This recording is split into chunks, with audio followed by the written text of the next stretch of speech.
Hello, and welcome to Eden Town Hall, I believe 80th. This is May 21st. We're heading into Eden Fractal's 140th period. Is that right, Tadas? Somewhere around there.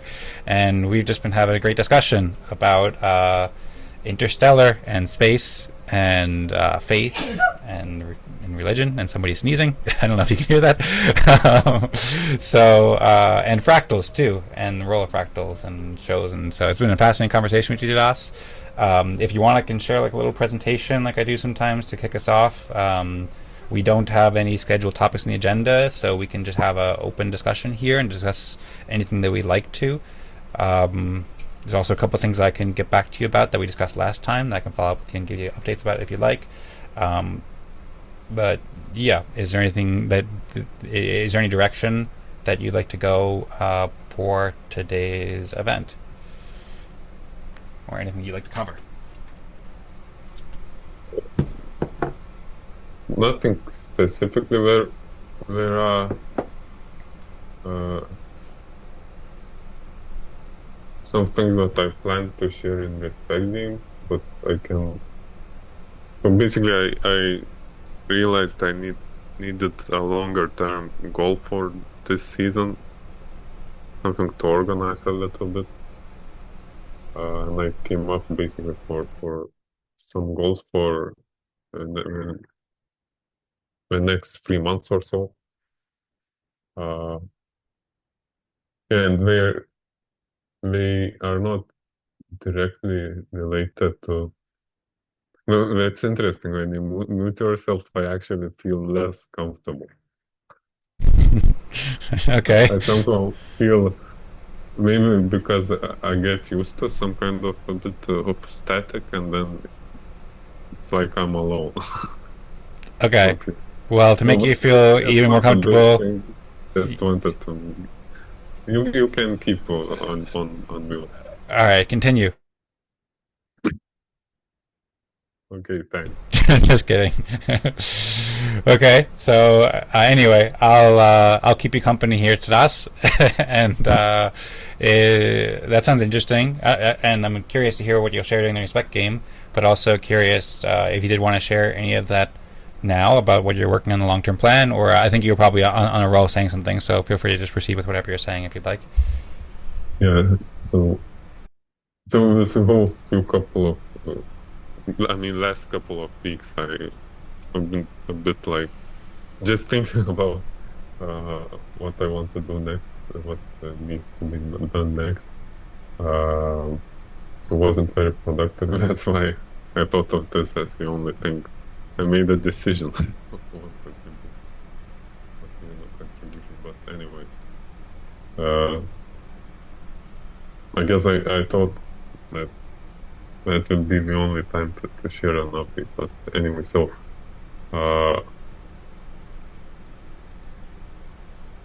if you're interested what it is, it's I'm planning to write about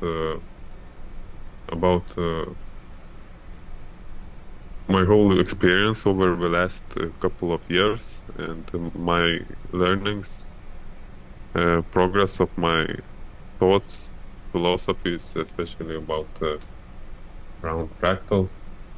But also that's for me, that's very much connected with my personal realizations. So first of all, I will just write, and later I will try to distinguish what to publish. Anyway, so hopefully this would eventually lead to something, to collection of basically to clearer understanding of what I learned, and eventually to something publishable. So I don't yet know what form it will take, a wiki or a book or just a set of articles, whatever. But yeah, in the last meeting, I think I mentioned that. I think with regards to Firmament, I think there should be some sort of recap for myself and for others, just to catch up. because there is a bunch of ideas. There is a gap basically where I did not share how my thoughts progress with others about it, and also about albedo, where I stand at that, and so on. And so this would eventually, hopefully, lead to publishing valuable stuff from those experiences. And alongside that, I also plan to learn about. First, I like to start with theoretical foundations of LLMs.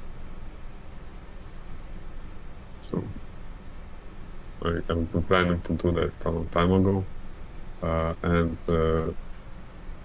also, well, that's not like directly related to fractals, but I'm planning to thinking of investing in local hardware for local LLMs. I think that's a way to go, especially when it comes to managing your stuff like your nodes, especially if you want to keep them private. Yeah, so I'm planning to experiment with local LLMs at some point. That's it. So, no, these goals, I don't think we will produce direct contributions in the next 3 months to Eden Fractal, but I think I feel like this is needed, and this now is a good time to do it. And this is kind of project, especially with regards to that writing, that I don't think it would work doing in parts. Like I think I have to prepare it before I have something to publish. So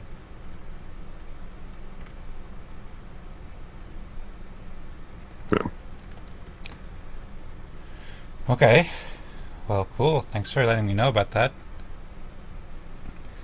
And well, whatever you write, I'm excited to read it. I look forward to it. I've thought about writing books about fractals many times before too, and so at some point I'll put together. I have so much stuff that's written or drafted that I'm constantly kind of reviewing, and at some point it will probably take a shape of a book. Right now it's just a bunch of articles here and there and notes and stuff, but yeah, I'm really excited to see whatever you decide to publish it as, or maybe it starts as an internal wiki. Happy to provide just my feedback on anything that you like. That if there's anything that you think would be good for me to check out, or you want some thoughts on it, then feel free to let me know. And yeah, please keep me updated on what you do along the way, or what you're thinking about. Happy to talk about it, and maybe help you brainstorm or anything that I can do to help as well. And I mean, you said it's not going to be maybe directly relevant, or like, I don't know how you worded it, like a very big contribution to Eden Fractal, and that's okay. But also, it seems like it would be valuable too for Eden Fractal. Yeah, eventually, but it's a long path. It's like I have to get away from a bit from direct contributions to Eden Fractal every week. Well, I mean, I've planned to support ORDAO and stuff, but I don't plan like for further developments, just because I want to focus on these two goals. And but these goals, I mean, we have a long life cycle until they will become contributions, something published that Eden Fractal, that anyone can read, and that basically, well, the way I see it, it becomes like real contribution once you publish it. Mm-hmm. Of course, like it makes sense to share what you're working on in respecting, but for me, I like to make that distinction that the published contributions are much more valuable. Mm-hmm. Yeah, well, I suppose you can of course, you can publish along the way too. If you find one chapter or one article that is good and relevant, even if the whole wiki or book or whatever it becomes isn't yet ready to publish, you can share the updates along the way. And I have, especially today, I wanted to apologize for you again, or at least express appreciation for you and your patience, because on a related note, I have a book about Firmament that is like ready to share, and I worked on it quite a bit. So I was like, yeah, maybe I'll just kind of like just. So you worked on it further? I thought you will just share what you already have. I mostly didn't change much, but I worked on it further to the point that I did work on it for probably like 2 hours yesterday to try to, because I was trying to share it to you before the event, and I kept getting busy with other stuff, and then yesterday I finally got some time, but basically like some of it I just reread because I hadn't read it in a while, and so I just wanted, that's why I did like the day after we talked. I was like, okay, let me just read some of these just so I can tell what to share, just so I can understand better what I'm sharing and stuff. And then yeah, there's like 16 articles that I generated, and so I figured, like, I built up a strategy. I was like, rather than just sharing everything with you at once, I was kind of just share just a few of them at once, and then share like this kind of like this kind of guide page which has like brief introductions to all the other articles. I already kind of had that, but I had like these two kind of guides, and so I merged the two guides into one just so it'd be making more sense. And then so that's what I worked on basically. I worked on making a guide that I could share with you, and then I made a project in Notion to improve educational resources and like research and help support the development of Firmament, where I started started just planning this out, because it basically has been a project, because like there's several things I want to do. I'm testing out sharing on Matrix for the first time, so I looked into like the Matrix sharing permissions to see like how the best way to share it is, and created the Matrix space. And there's several different rooms. We're trying out this new kind of process of like providing feedback. Maybe it's too much and I could have just shared it, but I just thought this was the right way to do it, and I kind of wanted to do it in this right way that I envisioned. And so yeah, basically I now have like it's almost ready to go. If I had half hour this morning, then I could have shared it with you and just like basically pulled the trigger probably. But basically I have the documents ready to go, and I have like a first 4 documents to share with you, plus like this kind of overview intro that explains all the other documents that I can share with you whenever you want, as well as the way that the Matrix space is designed, and like how we can use that. It kind of has like all those things involved. So it is kind of like releasing a book, actually, kind of think of it, because it's like probably like, I don't know, 50 pages or something like that between all these things. So, and I didn't want to overwhelm you, because I was like, oh, here's all these documents, and some of them might not make sense. So I figured I'd like start it kind of like in a way that makes more sense for you, as well as like also makes more sense for me, because like I've only had the chance to really thoroughly review like those articles, and some of those articles I've kind of skimmed, but I haven't really reviewed them all. As I said, like they're drafted with Claude as a result of my voice memos plus our conversations, so I think that most of them are good, but I think it's better to kind of like share a little bit at once, or not even a little bit, that's still like 4 articles, but just share like, just be more strategic about sharing it in batches, and also figuring out the right way to share it, so we can like test out this process of reading it and providing feedback in Matrix too, without like overloading the process to begin with. Thanks for all that trouble. If I knew it will take too much work, I wouldn't have asked. It's not like not priority for me, but I think it's good to test out that process, to experiment with different processes for sharing stuff like this, research like this, especially in Matrix. So I think that's the valuable part. Yeah, and it's no worry, because I kind of knew what I was getting back into, or I kind of knew what I was getting into when we came back for spring break, because I just when we're doing these fractal events, I want to like do it well in a certain way, and I've been like sitting on these documents and wanting to share them with you. So I think that yes, the Matrix system and experimenting with that can be very helpful, and that might be helpful for your processes too, because that can be a way where you can share, like the documents you're working on, or whatever kind of articles or whatever in progress, as well as when you're ready to share them. And particularly, I think particularly while they're in progress, while you want feedback, obviously you can publish it on Peaked, as you do sometimes, or in other places. as like a final publishing place, but I think that the Matrix can be a very good place to get feedback on the articles when they're like, in early state, or when you're not sure about them yet, or you want feedback. So it might be very useful for you, that process. I hope it will be. And then I think in addition, the Firmament articles, like as I was rereading them, I'm just like in awe about it. Like I think it's amazing. So I'm excited. I think. Your Firmament the articles that you generated with Claude. Yeah, but it's also like it's a whole Firmament concept and the whole fractal blockchains concept. I think it's like tremendously helpful, and I'm super excited about it. And I've gained more appreciation for it. Like I always thought it was exciting and helpful and so forth, but it's taken me some years to kind of like wrap my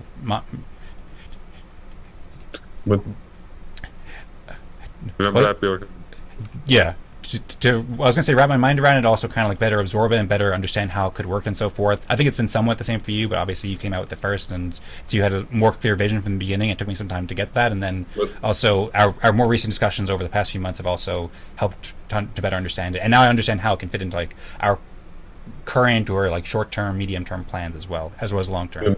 But the newer idea is very different. Like again, I think the gist is the same.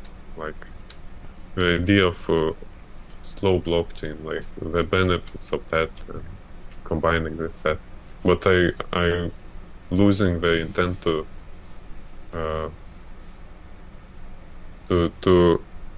for that chain to be processable by blockchains natively.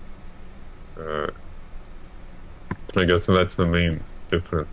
At least maybe that's very long-term vision could be that sort of unity between slow chains and normal blockchains. But now I think that initially the native environment of these slow blockchains should be Git or something like that. Well, why do you say that it's? I think you said it's losing some of the original intent because it's not being processed directly on traditional faster blockchains. Not intent, but it's losing some of the initial specification. Well, I mean, during Pomelo times, I had like the whole IPFS. I promised, and I even started building slow blockchains in Solidity, so that they are processable in smart contracts on Ethereum chains. So I'm not. The current idea would not do that. Right. Well, I don't know. I mean, I understand what you're talking about, and I'm aware. I had gone back into some of your work that you did during Pomelo and what you're building. I was looking back at you had the albedo notes or Firmament notes or whatever that you had on GitHub for a while, or that kind of like Git pages thing. And maybe a couple months ago, I'd looked back into that, and then I listened back to the videos, Eden Fractal 40, where you first introduced Firmament, and like I went back into the history with Fractal blockchains, reread that. I asked you about the albedo article a couple months ago, so I did like a deep dive back into those, so I understand what you're talking about with the original design, and understand like there's a large pivot there. But to me, there are more pivots. Right. Okay, well, I'm happy to hear about them. And also, I don't understand, like, to me, I don't know what... To me, it seems like over the course of 2026, and especially, like, I don't know, in Eden Tunnel 74 or something, you're like, oh, I came up with a new idea for Firmament. It seemed like you made a breakthrough there, because you just realized that a lot of that stuff wasn't necessary, the stuff you're building with IPFS and all this smart contract infrastructure, because you could do essentially what you're trying to do back in 2023 and building all this stuff for. You could do it by just using Git, and you can use Codeberg, so you get the SHA-256 cryptography, and then you can just take the hash of the Git commit that and then post that on the different blockchains, and then that's essentially verifying whatever's on that Git repository. And that seems like an elegant solution that basically does what you're trying to do in the beginning. I'm sure there's other features that you had planned, but I don't know exactly what they were. But it seems like to me it's scoping down the project, because now we're benefiting from Git forges that have already done a lot of this work, like like Codeberg and Forgejo, which is the open source software that they use for Git, and we're just basically using that instead of IPFS. Maybe we can use IPFS in some way if it's useful, but I don't know how exactly it would be useful. I know Codeberg and Forgejo, they're also building a federated version of Forgejo. I did some research on this too, so like that's a potential thing that we could do to have it where it's like more federated in some way. But just from the beginning, and that's one of the documents I created. It's like a document that's comparing the infrastructure and open design questions about Firmament, which kind of like goes into like your previous thoughts about IPFS and like what the difference is. But to me, it seems like this provides the benefit and provides the main essential benefit that you were planning to do in 2023, but we're using this open source software, Forgejo and Codeberg, who's hosting it, and then we can use other Git forges and hosting platforms if we want, and then just combining that with ORDAO and combining that with Ethereum just by posting the Git commit there, and that's I don't know, probably at least getting 90% of the benefit or 80% or 100% of the benefit that I can tell. And like it obviously it needs some work, but I see it being very valuable and not needing all that extra development that you're doing. Maybe that would be I'm interested to hear your thoughts if that would still be useful to do in some way, but to me it seems like it was basically a beneficial reduction in scope and realization that you could do a lot more with a lot less without having to build so much. And what we have now is a much easier thing to build that will still be basically just as effective as what you're trying to build back in 2023. And plus, I understand it better now too, and I think you do as well. And I have a whole book about it as well. You probably now understand it better than I do if you have a book. Some parts I probably do at this point. Not to brag, but some parts I'm like seeing in a good way here. But of course, you know most, you know best. I don't know, but I don't know anymore.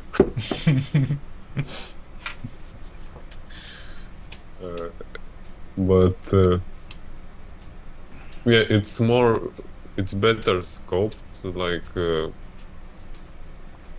like you mentioned, Git over IPFS, it means immediately a lot more stable and reliable and robust solution. Yep. And it's not just it's reduced scope, and it's more wisely scoped. Like one of the main trade-offs it takes, it of course loses some features, what I talked about being processable by these smart contract platforms, but this is where ORDAO comes in.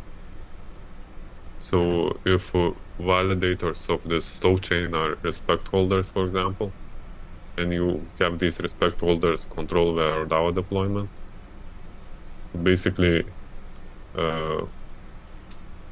ORDAO can implement, through ORDAO, these respect holders can implement the intent that is defined in readable text in the slow chain. We can implement it in on chain.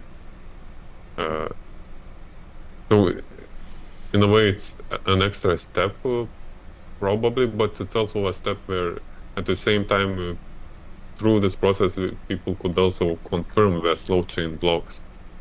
It's not totally useless, totally an extra step. But yeah, so that's one way where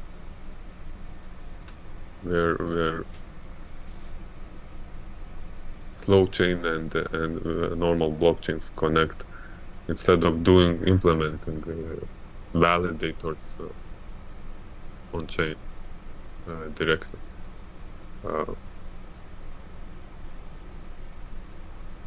Another difference is that it won't be. It will become more like Bitcoin in terms of that it will prefer liveness over finality.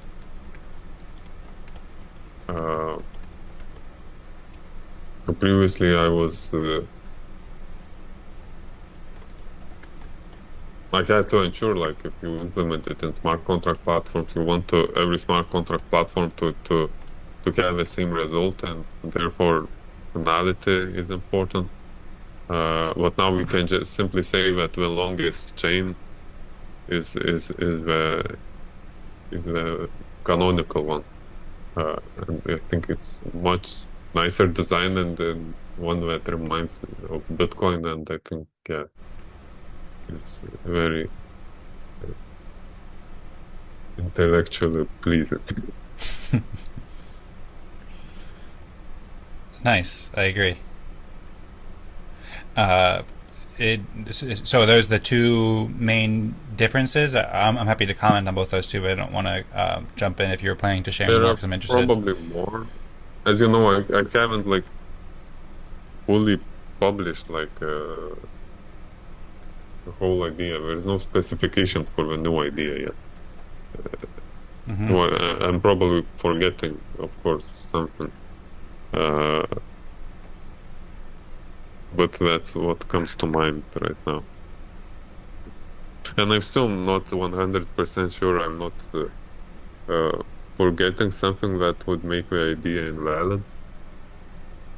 Because it's when you think about it's like consensus theory is not that like simple, so but I think probably there is a lot of value in that in some ways still.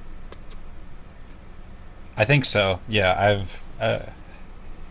I've thoroughly tossed it around in my head and haven't seen any holes in it so far, and I think it makes a lot of sense and is intellectually pleasing, as you say, and it seems like very, very useful and valuable. And in Claude's analysis, Claude didn't find any holes in it either. Claude said it was very useful as well as family members. So we have now a few eyes looking on it. And computers looking at it too. So next, we need Mythos to look into. We need what? Mythos.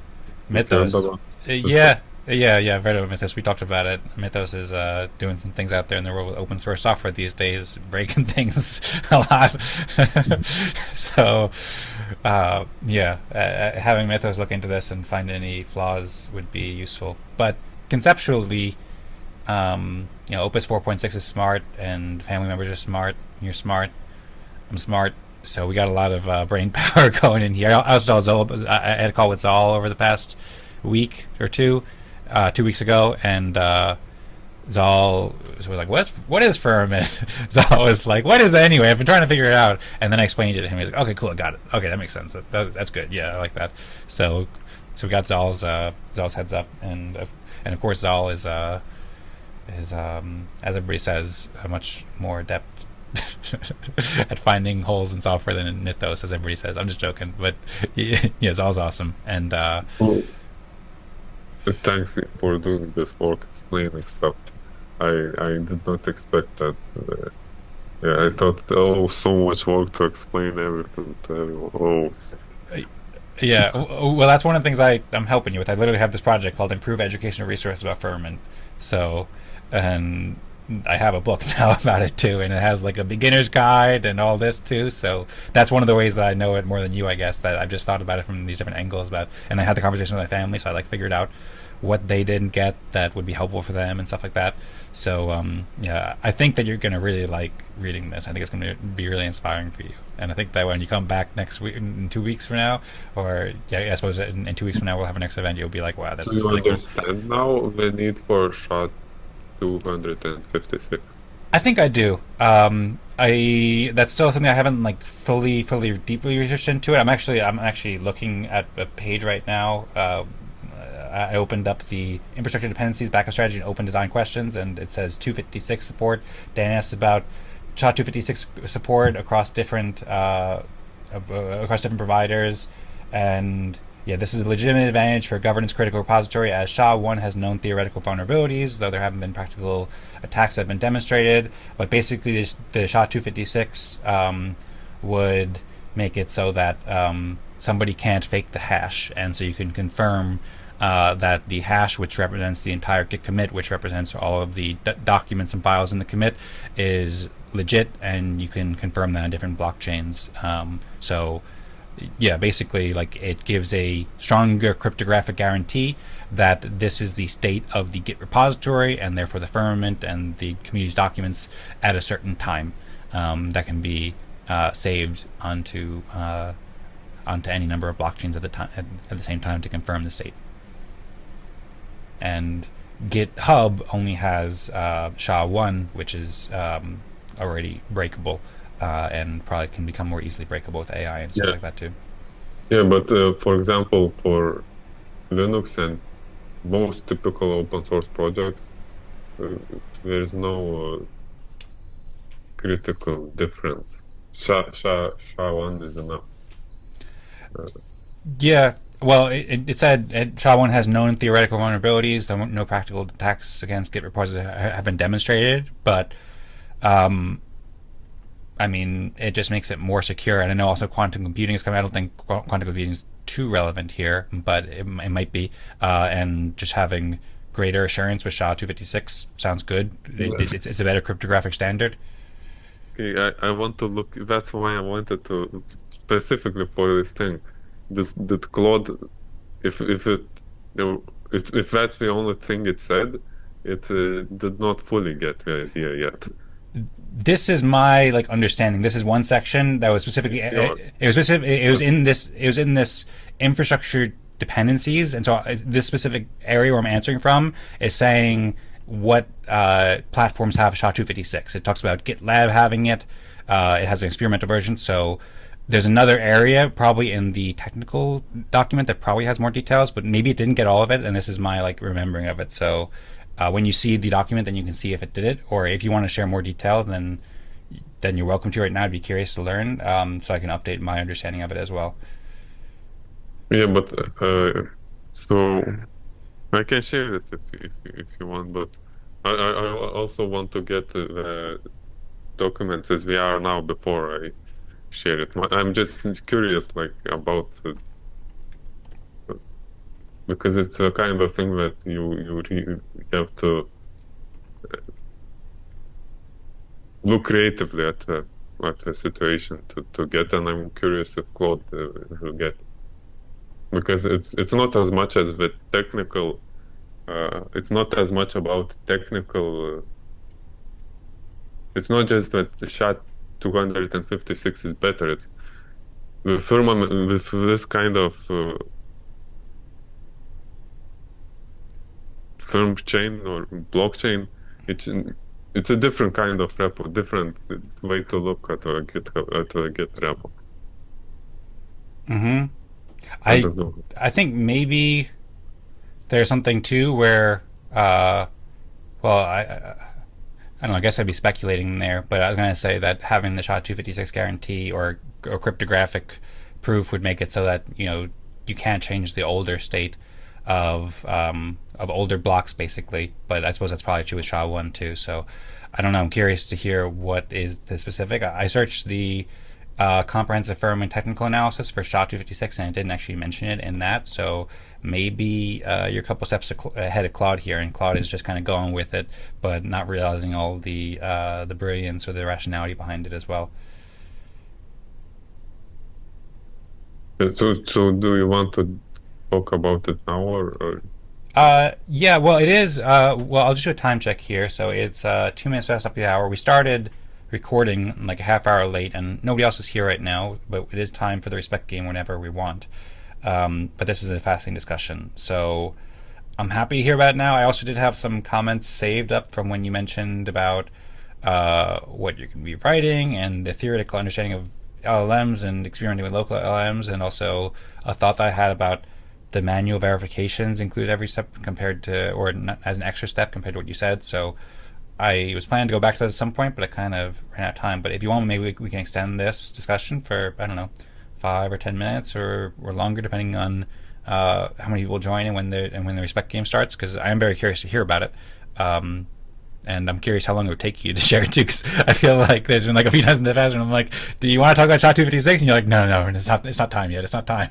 So I don't know if it's going to take an hour, but looking at the time, I'm always trying to be conscious of time, but I appreciate it. Two of us, so it won't be long respect game, or do you even play respect game if we are 2. I don't know if we can could. distribute back for 3 people per makeup. I did it with one person, Optimism Fractal. I set up a little bit of precedent there when during the last Optimism Fractal event when I was the only person there and I played a respect game. Distribute it for other people as well. Yeah, well, we could do that. If you want, we could pick a third or fourth or fifth or sixth person and rank however many people who contribute. I know other people did contribute this week, even if they're not at the event. So, so we could do that. Okay. Okay, so how long do you think it'll take me to explain? Take you to explain the SHA-256? Can you give me like a quick answer? Really shortly. So basically, with normal Git repo, it's hosted somewhere. Let's say on GitHub. You use typical internet security model where it's HTTPS, which authenticates the server, and you basically trust the that specific repository in that specific, however we call forges, Git forge. We use trust that specific Git forge. With Firmament, you don't have to trust some server, some Git forge provider. It's not based on that. You basically a way to think about the role that these Git forges would play here is like full nodes in blockchain. Basically, we just provide availability for the Git repo, but to the verification of whether it's the legit instance of a repo, whether it's the right chain, would depend on signatures from respect holders on these commits, and we simply sign by publishing a hash or voting on a hash on ORDAO or whatever way, but you basically depend on that rather than that HTTPS model, and so these respect holders will be signing, confirming this hash, and so if the hash is not secure, this whole thing falls.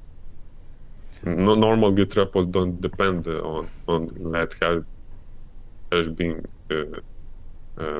that secure. They don't depend as much. Okay. But in exchange, we get that we don't depend on any third-party provider of a repo.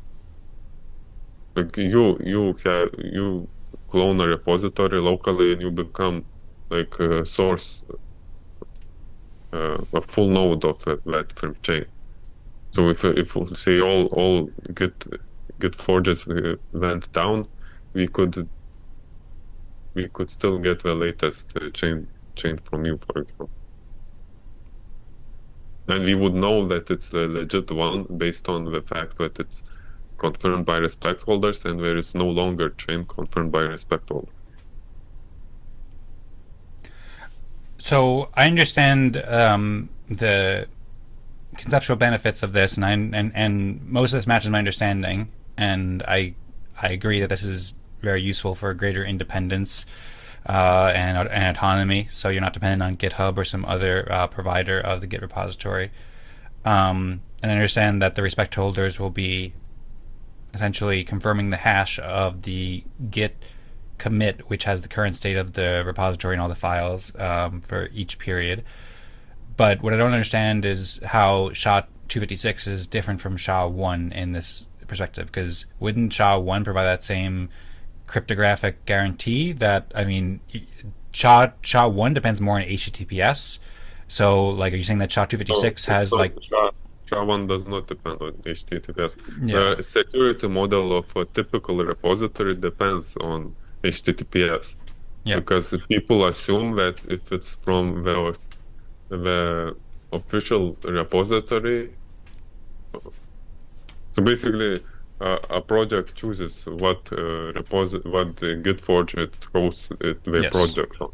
Mm-hmm. So if if it comes from that repository, then it's assumed to be legit source of source code. So and cryptographically, how do you confirm that you received it from that Git forge? You depend on the HTTPS. Mm-hmm. And here we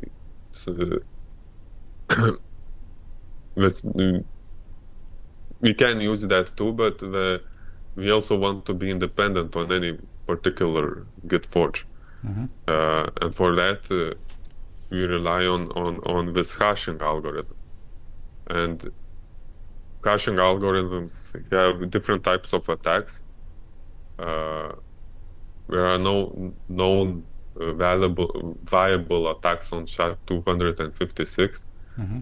And for SHA-1, there are viable attacks, and one type of attack. I'm not sure if this is the specific type of attack, but it's a great example for cache collision, I think it's called, attack.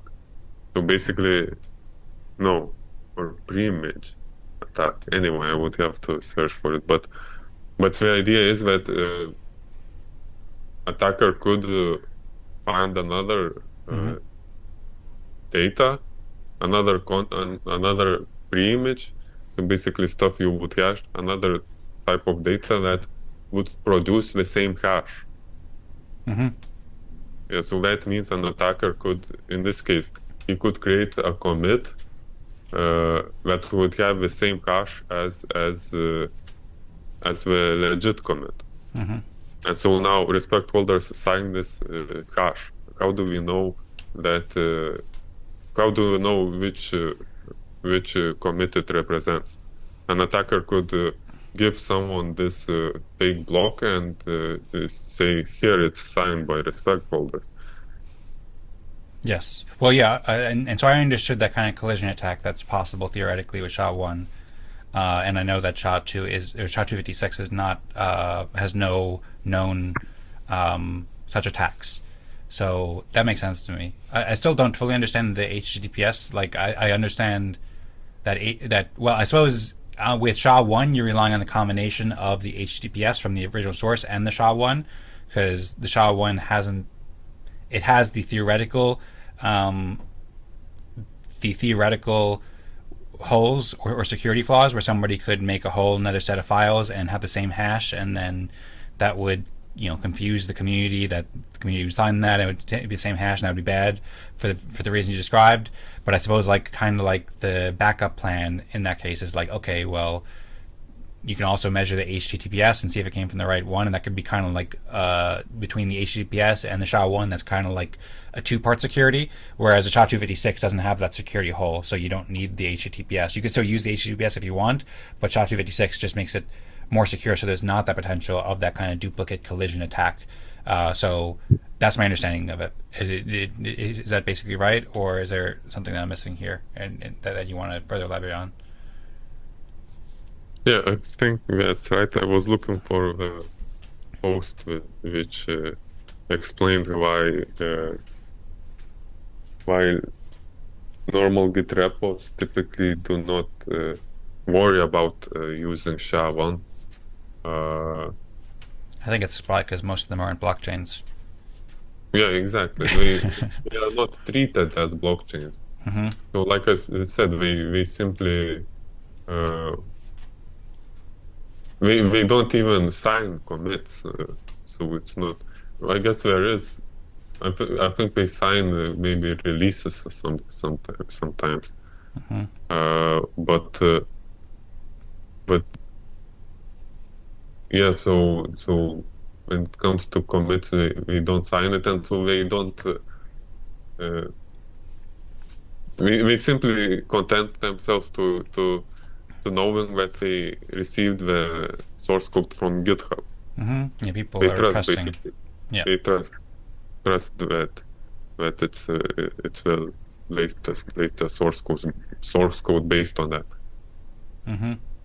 Whereas we want for it to be security model like a blockchain has. So legit blockchain. Yes. Yeah. It's decentralization, basically. Yeah, and we want to make sure that nobody can ever make a kind of a attack or false commit and say and use the same hash, so it looks like our real constitution, intent document, and respect scores and stuff like that, but make an attack where it's actually something that's not Eden Fractal, where, I don't know, somebody has a much higher respect score than they should, or they put a document that's not about Eden Fractal, because that would, that would cause confusion and be unclear about what constitutes Eden Fractal and what Eden Fractal is and who's earned respect and so forth. So having that data to be as secure as possible is very important for Eden Fractal and other blockchains who may, or other communities who may launch fractal blockchains or Firmament kind of style chains, firm chains. Yes, I love this. We can keep this for me. We can talk about Firmament every meeting from now on, and it's great. We could generate content from this, and so I don't have to work on writing it all out. Yeah, if it'd be helpful for you, by the way, I can provide. I mean, you can already get the transcripts from YouTube, but that's what I did basically to make all these articles in my book about Firmament. So you can have a book about Firmament too.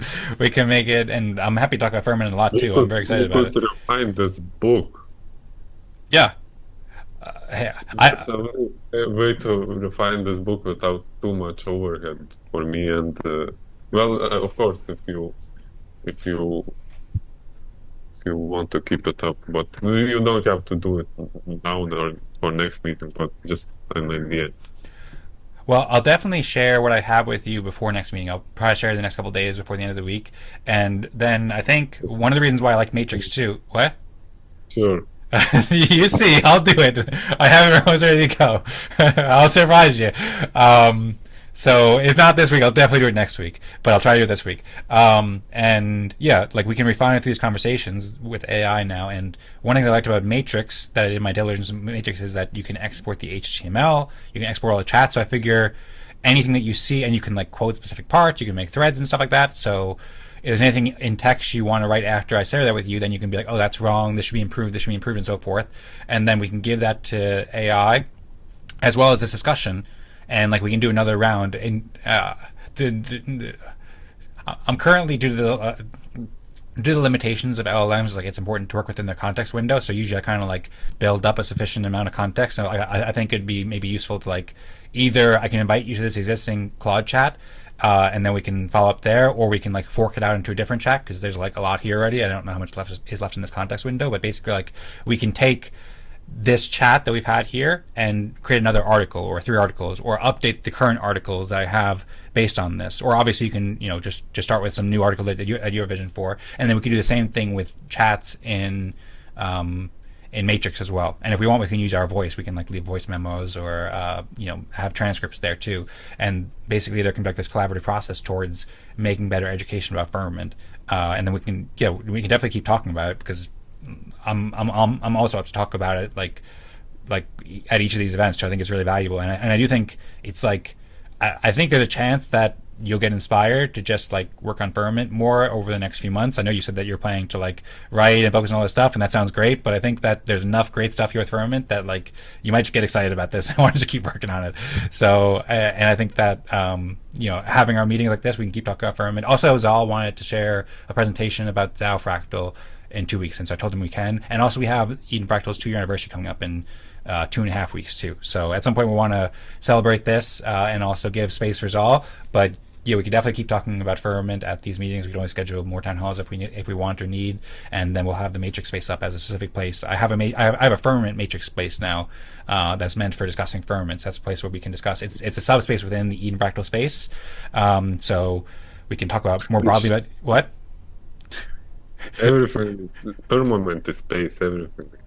Yeah, we could have a Firmament Fractal at some point. We have ORDAO Fractal and Eden Fractal, but yeah, there's a Firmament space, and there's going to be 5 rooms within it to start, and they each can have different articles. And then we can add more articles there to provide like feedback areas for each one of these things. And then it's a space within the Eden Fractal space currently, but it's also a space within its own space too. Like that's the way Matrix works. It's not only within Eden Fractal. Like it's also just on Matrix too. Yeah. Sorry if that was overwhelming. I know there's a lot of information there. Oh, Okay. Is there any comment? Do you want to make any response there? We're, what is it? 18 minutes past top of the hour, I think? Or 10? I can't read it. So we can stop. I can also make a couple quick comments that I want to just return to briefly with the LLMs whenever you want. But happy to hear if you have any more thoughts. It looks like it might just be me and you for today's respect game, so we can keep talking for a bit longer if you want before we start playing respect game, or we can wrap it up. Oh, Zaal's here. Speaking of Zaal. yeah, just on time. Yeah. Welcome, Zaal. Hope you're doing well. We've been talking about Firmament, which Zaal now understands. So Zaal can get in on the combos. Amazing, yeah. I'm, I think, finally taking a stab at doing my fractal documentation. You guys have both done your redocumentations over the last 3 to 6 months. So I think it's about time for me to do that. I have put my Claude over the last 24 hours, not continuously, but whenever I can. I have one terminal for fractal stuff, so it's doing its compiling of everything right now. And then my next goal is to actually go through a bunch of the resources I have and have it compile more. And then at the end of it, like understanding as much as I can possibly give it about all the things you guys have done, then I'll start talking about my stuff and my plans. I actually was approached by someone from AVAC, actually. Normally I don't. I'm not as prone to doing like very cold Telegram DMs, but the reason why it gave me a little bit more of a reason for this person to not be just like a random message and it be more of on the legitimate kind was that it actually was a conversation about how the ZAO's illiquid and soul-bound tokenomics were set up, which I'm sure they got from the website, but the fact that they weren't just like, oh, like we can help your token go up, and where I'm like, we don't even have that, which is what I get from more cold DMs. So he has a potential proposal to do the ecosystem over on AVAX, and I actually have been thinking about something over there on AVAX, so I might start to play around with the EVM tooling because I need to redo my ERC20 anyways. So this is kind of going to be part of that process, whether I redo it on Optimism, kind of as a duplicate of my current one but corrected, or if I do something new. There's a couple things that I want to do. Essentially, like staking to voting is something that I'm interested in. I have a lot of people in the ZAO that have ZAO Fractal because they've just earned it, but they don't really know it. And I want to have a place where people that know that they have ZAO Fractal and are actively wanting to use it to essentially stake it, and that's the total governance as opposed to total ZAO out there. I think that could be valuable. So it's like you have to do one action with it after getting it in your wallet. And so those are the two things that I'm looking at right now. Really excited to talk to this new individual as well, who I know we've been messaging a little bit about. I had a brief conversation with them, and it was really good because they were bringing up a lot of the same concerns that Swarthy Hatter was about actually getting some of this awesome information to the hands of, the many, as opposed to just high-level developers with technical experience. So I think she'll be a great case study for us to be able to just like talk to someone out on the street about what we do.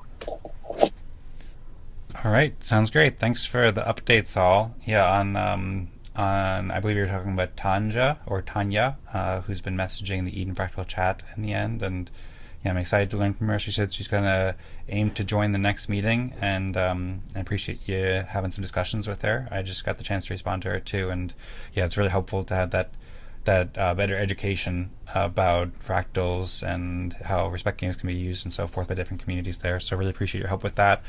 Excited to see what you write with Claude, with the Fractal Claude terminal chat. That sounds great. Those are things that we can probably collaborate on at some point, and yeah, I'm just really excited to see. I'm sure that after I saw that you hosted your 100th ZAO Fractal event, and I saw you had nice 3 rooms there in the Discord, and so I hope that went well, and congratulations for 100 ZAO Fractal events now. That's a great milestone. And yeah, I'm excited to see the new version of your documentation and education materials are fractals. I think that'll be really useful and exciting. Yeah, I think especially now with Claude and Claude Code like you've been using, it'll probably come out really nicely. And yeah, I'm also working on some collaborative educational processes that perhaps I can share with you at some point too.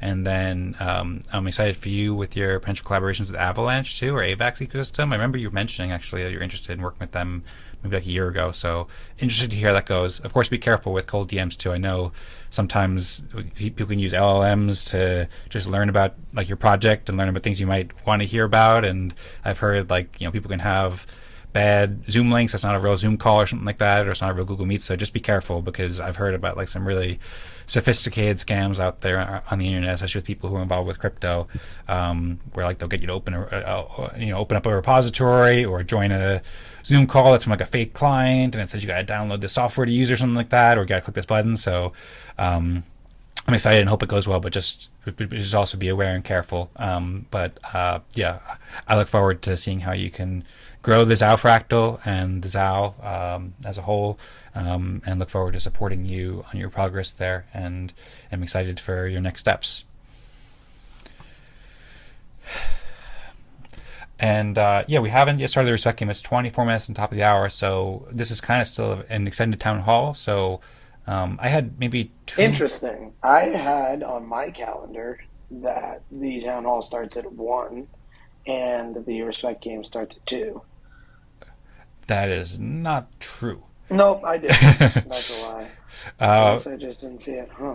There was the time change that happened like a month ago or so, so maybe that messed up your calendar, because Eden Fractal's time is denominated in UTC, but as different time zones, like American time zones and European time zones, changed, it made it so like it pushed it back or pushed it forward an hour. So yeah, maybe you just didn't update your calendar when the UTC, when the daylight savings time occurred. But yeah, going forward, and today and starting as of a month ago or so, the town hall started officially an hour and 25 minutes ago, and then the respect game would have started 25 minutes ago if Tadas and I weren't going on and on and on about Firmament and more. So, and yeah, that means we have something like 35 minutes left scheduled for the respect game, so we should probably get going to that. Zaal, if you wanted to respond to any of that stuff, maybe briefly, then feel free. Of course, we'll have time to share our contributions during the respect game over the next half hour or so. Tadas, if you have any other thoughts too, feel free to jump in. Maybe Tadas, I'll just wrap up and just share a couple of quick thoughts with you about the LLM stuff, because you mentioned that. There's some really good videos by Andrej Karpathy about theoretical understanding of LLMs that you might be familiar with, and also Vitalik wrote an article recently about local LLMs that you might be interested in. So it's a good, and so I'd say that's a very good resource, and I learned a lot from there. I've also been thinking about local LLMs and the importance of that too. So happy to share that article with you, and then you mentioned two things about preferring liveness over finality, which I thought was an interesting way to phrase it. So at some point it would be great to dive in deeper with that. Maybe that's something we can generate with Claude about, because I'm familiar with the word liveness, but I still don't have a full intuitive understanding of what that means to prefer liveness over finality. I think it does, but that's an interesting way to phrase it. And then the manual verifications includes an extra step. That's something that that would also be interesting to dive in deeper. If you wanted to make any last comments, then feel free. We can go for a few more minutes before the respect game. And yeah, that is the article I was referring to with regards to the sovereign, local, private, secure LLM setup in April 2026. There's also, in addition, I don't know if you mentioned it too, but there are some projects building on Ethereum and other blockchain ecosystems that have like end-to-end encrypted LLMs. So one example is Venice, created by Eric Voorhees, and there's also the creator of Signal, Moxie Marlinspike, I think his name is also creating one, but the Venice one is like pretty well evolved and growing a lot lately. So for anybody who's interested in privacy and doesn't yet have a local LLM set up, I've also been playing around some tools for local LLMs, but you can get bigger models with those kind of end-to-end encrypted kind of things as well. And yeah, that article from Vitalik, my self-sovereign, local, private, secure LLM setup. So I've been meaning to dive into this and learn all of his things, because I think Vitalik's probably doing it very well.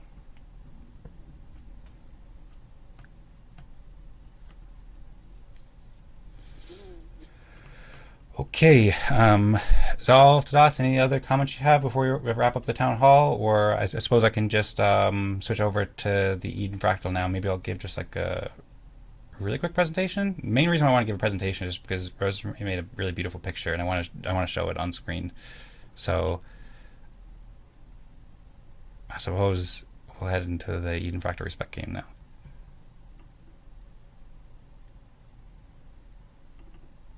Thanks, guys, for the great discussion, and looking forward to the next steps.